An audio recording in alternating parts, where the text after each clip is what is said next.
Hello, this is Willed and Well Armed. We're going to compare two unlikely guns, but the original Browning High Power, which is a single action only, and the CZ Shadow2, and this has been converted to a single action only.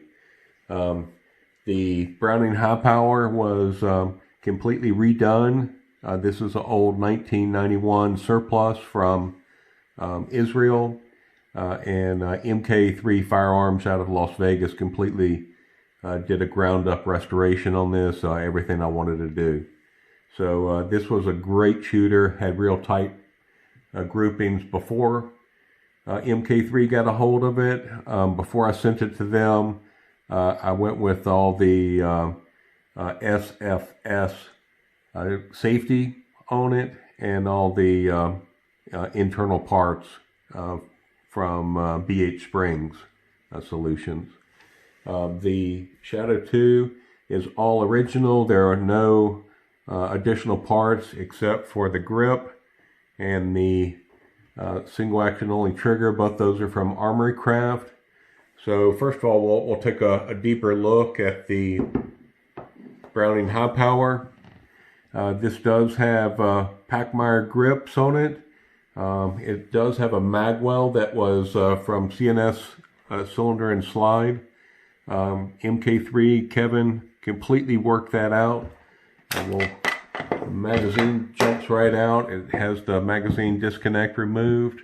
You can see that the Magwell is really nice. It's not very big from the outside, but it gives a nice little grip for your fingers. Speaking of fingers, there's a real high undercut, both deep into the Magwell and high.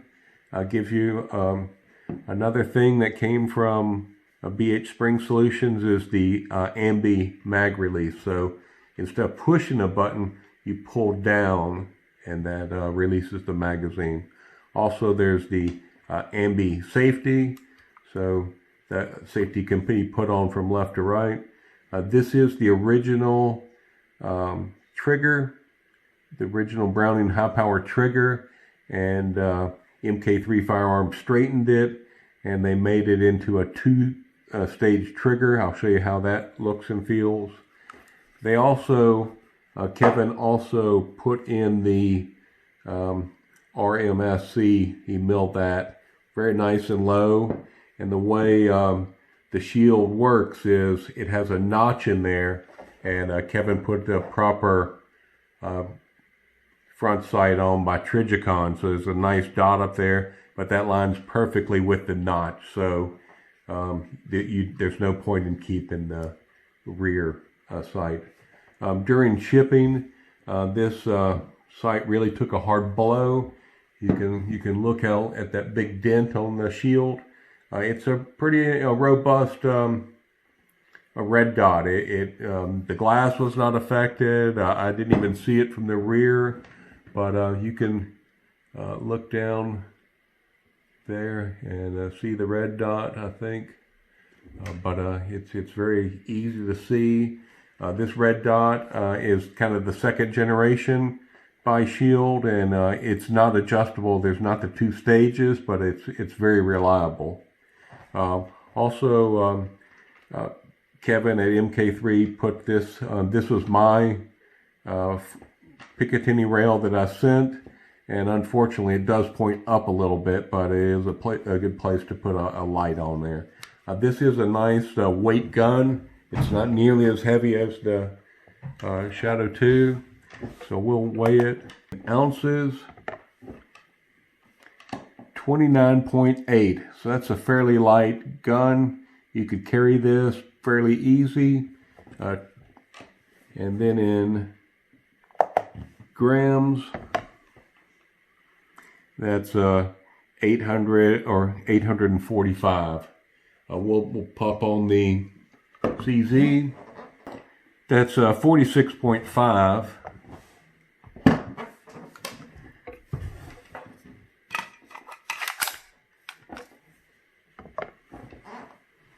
And 32 ounces, 2 pounds for the high power, and 46.5 for the Shadow2.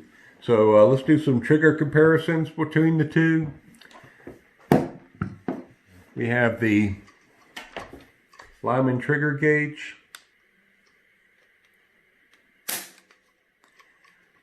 2 pounds, 11 ounces. 1 pound, 0.86.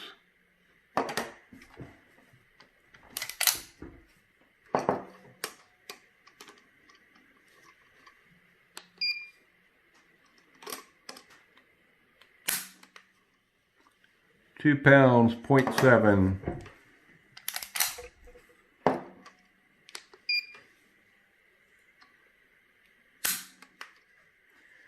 2 pounds, 0.5.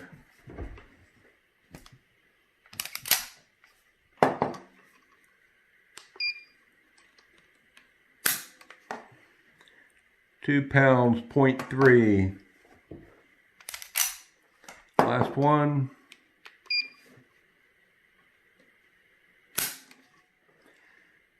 2 pounds, 10 ounces. The average is 2 pounds, 3 ounces.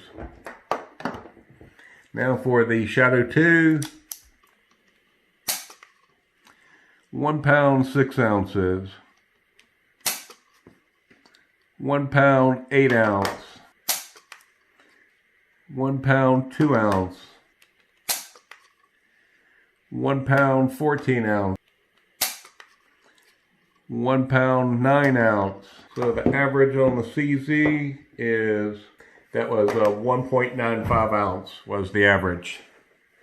So a good bit lighter on the Shadow2. And then we'll take a look around the Shadow2. So there is grip striation, checkering on the back. That's 25 cuts per inch. Same on the front. There is a extended magwell. Also, there's the flat trigger that's completely flat. The safety is very subtle in that recessed. The mag release is very large, single-sided. There is the slide release on the front, good for a trigger, good for finger placement. There is the Picatinny rail and the squared off front for good grip. Top does have the striations across the top. The slide profile is nice and low. It's also kind of got the octagonal shape. The sights are elevation but not windage. The front sight is a green fiber optic. Let's see, what else do we miss over on this one? The beaver tail is very small.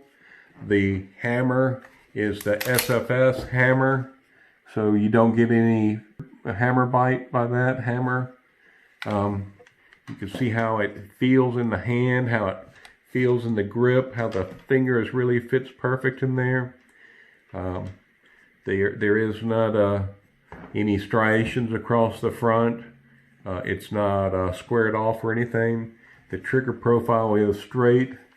So these are two beautiful guns and great shooters, both of them. Have no complaints, and if you do have a Browning high power, I highly recommend MK3 Firearms. Working with both Kevin and Matt over there. Those are great guys to work with. And if you got any questions, please leave them down below. I'll be glad to answer anything. Also, it's a new channel. If you'd like to subscribe or give a thumbs up, that'd be great. That'd help me out. Anyway, as a former Eagle Scout and infantryman, be prepared.